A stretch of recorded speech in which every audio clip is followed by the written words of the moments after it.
Well, hello. I'm in the vlog cabin again. I've got my recording sign on. That doesn't stop interruptions by passing planes, as you'll maybe hear, or neighbourhood dogs, and so on. But I want to speak to you today about a dream I had last night. It was quite a disturbing dream in some ways, and I just want to share it with you and leave it with you, and you can make of it what you will.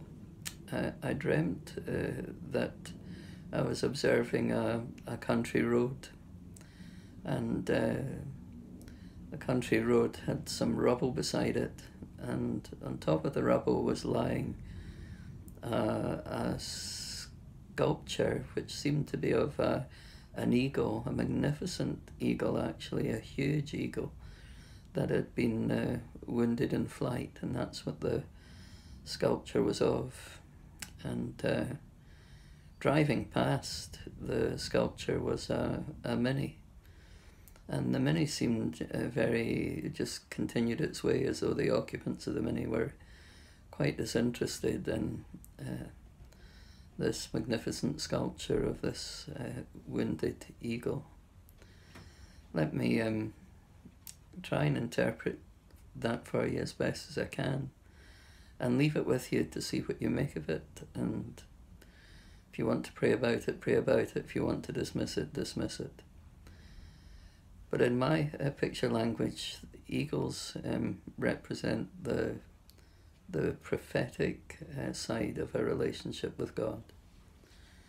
In other words, knowing what God knows, hearing what God is saying, seeing what God is seeing as He looks upon the present, and just seeing, hearing, and speaking from His point of view.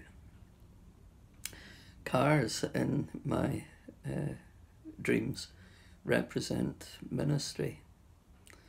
I don't think this was a dream specifically about my ministry. I seem to be an observer in it, so I may be part of it, although it was not specifically about me. And putting these two sort of images of the car and the magnificent wounded eagle together, I think God was saying to me that Scotland is ignoring its prophetic heritage. That this knowing what God knows and seeing what God sees and hearing what God is saying is very much part of a Scottish spiritual identity. Our past is full of people who seem to hear and see and know from a heavenly point of view, and declared it to men and women, whether they wanted to hear it or not, and sometimes suffered for such prophetic ministry. Were often murdered by church authorities, or even just despised by church leadership, occasionally honoured, but mostly despised.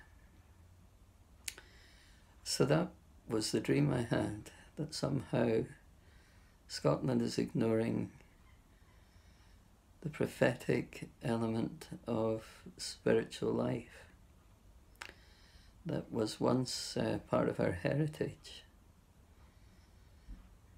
I'm not sure what to do with that.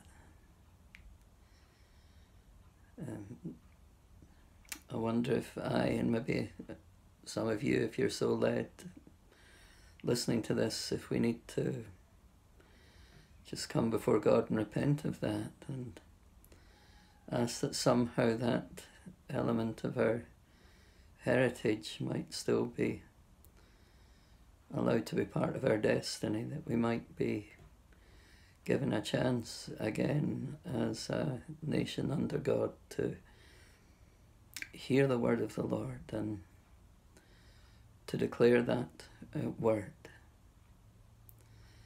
There was a verse that seemed to go with the dream, And it was just a voice crying in the wilderness.